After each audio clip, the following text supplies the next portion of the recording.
মৰাণত অসম জাতীয়তাবাদী যুৱ ছাত্ৰ পৰিষদৰ ৪৮ সংখ্যক প্ৰতিষ্ঠা দিৱস উদযাপন ইনাৰ লাইন পাৰ্মিটৰ দাবীত সৰব কেন্দ্ৰীয় সভাপতি পলাশ চাংমাই অসমীয়া জাতিৰ সাংবিধানিক আৰু ৰাজনৈতিক সুৰক্ষাৰ স্বাৰ্থত ৰাজ্যত পূৰ্ণ স্বায়ত্ত শাসন দি নাগৰিকত্ব আৰু ইনাৰ লাইন পাৰ্মিট প্ৰৱৰ্তনৰ দাবীত পুনৰ সৰব হৈ পৰিছে অসম জাতীয়তাবাদী যুৱ ছাত্ৰ পৰিষদ।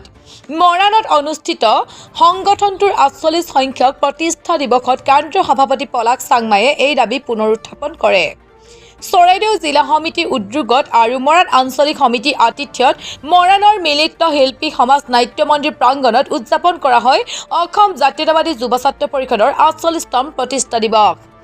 জিলা সভাপতি ঝৰ্ণা ফুকনৰ পৌৰোহিত্যত অনুষ্ঠিত এই সভাত অসম জাতীয়তাবাদী যুৱ ছাত্ৰ পৰিষদৰ কেন্দ্ৰীয় সভাপতি পলাশ চাংমাইৰ লগতে অসম জাতীয় পৰিষদৰ অজাপৰ প্ৰাৰ্থী মানিক গগৈ, AJYCPৰ কেন্দ্ৰীয় সমিতিৰ বিষয়ববীয়া জিলা সম্পাদক লংকেশ্বৰ গগৈ আৰু বহু কেইগৰাকী বিশিষ্ট ব্যক্তি উপস্থিত থাকে। এই প্ৰতিষ্ঠা দিৱসৰ পৰাই AJYCP কেন্দ্ৰীয় সভাপতি পলাশ চাংমায়ে সংগঠনটোৰ দীৰ্ঘদিনীয়া দাবীসমূহ পুনৰ উত্থাপন কৰে।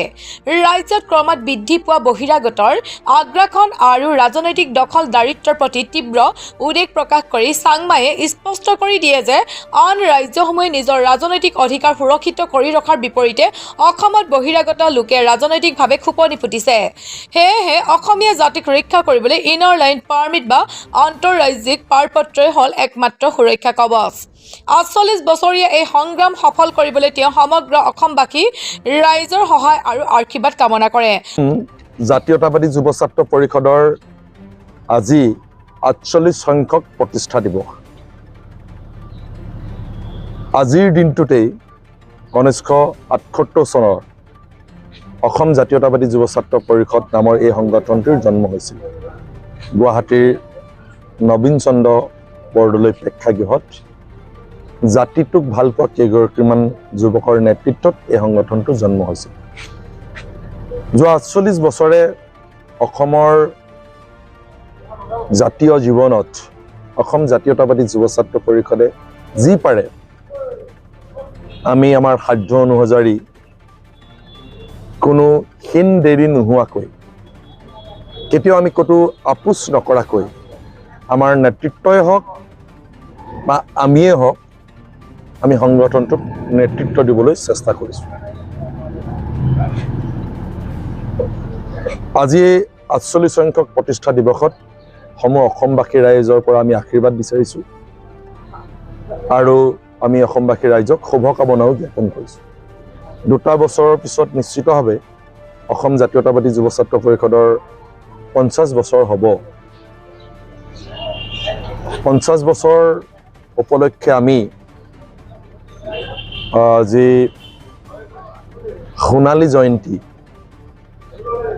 বৰ্ষ আয়োজন কৰিম তাৰ কাৰণেও ইতিমধ্যেই অসম জাতীয়তাবাদী যুৱ ছাত্ৰ পৰিষদে বহু পৰিকল্পনা কৰিছে আৰু এইটো বছৰৰ পৰাই আমি সেই পৰিকল্পনাসমূহ পৰ্যায়ক্ৰমে লাহে লাহে কাৰ্যকৰী কৰিবলৈ চেষ্টা কৰিম। গতিকে অসম জাতীয়তাবাদী যুৱ ছাত্ৰ পৰিষদে অসমত পূৰ্ণ স্বায়ত্ত শাসন দি নাগৰিকত্ব আৰু আন্তঃৰাজ্যিক পাৰপত্ৰ প্ৰৱৰ্তন কৰাটো বিচাৰে। গতিকে আন্তঃৰাজ্যিক পাৰপত্ৰ আজিৰ তাৰিখত ইমানেই বেছি এটা গুৰুত্বপূৰ্ণ বিষয় বা গুৰুত্বপূৰ্ণ এটা দাবী হিচাপে বিবেচিত হৈছে যে আন্তঃৰাজ্যিক পাৰপত্ৰ ব্যৱস্থাইহে আমাৰ জাতিটোক যেনেধৰণে প্ৰব্ৰজিত আৰু আগ্ৰাসিত দুই ধৰণৰ বিপদৰ পৰা সাংবিধানিকভাৱে সুৰক্ষা প্ৰদান কৰিব পাৰিব।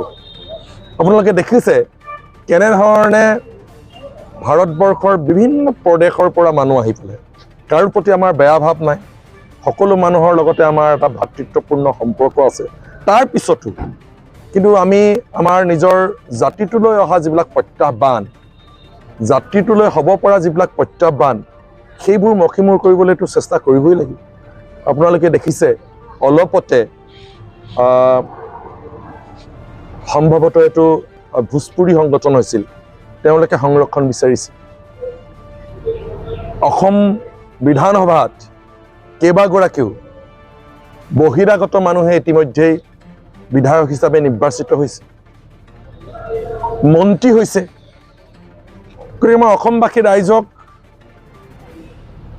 অসমবাসী ৰাইজৰ জ্ঞাতাৰ্থে ক'ব খোজোঁ যে আমাৰ অসমৰ কোনো মানুহে আজি ভাৰতবৰ্ষৰ বেলেগ বেলেগ ঠাইত মানে অসমৰ বাহিৰত MLA মন্ত্ৰী হোৱাটোতো পিছৰে কথা।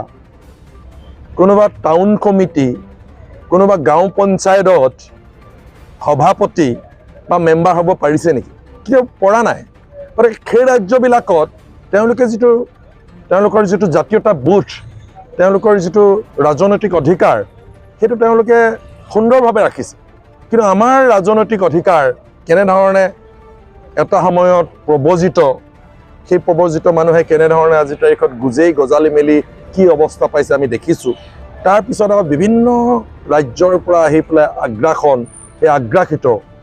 গতিকে এই আটাইবিলাক নাইকিয়া কৰিবলৈ হ'লে অসম জাতীয়তাবাদী যুৱ ছাত্ৰ পৰিষদে 48 বছৰ আগতে যিটো কথা কৈছিলে যে অসমত ইনাৰলেণ্ড পাৰ্মিট, অসমত ইনাৰলেণ্ড পাৰ্মিট হ'লে মই ভাবোঁ সেই বিষয়টো উৰ পৰিব।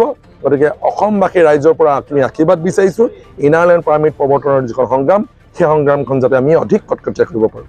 খান TVS মৰাণত উপলব্ধ TVS king EV Max 3 wheeler, self service, part আৰু ফাইনেন্স উপলব্ধ। যোগাযোগ নম্বৰ 9435132079, 8011607996, 93650922428।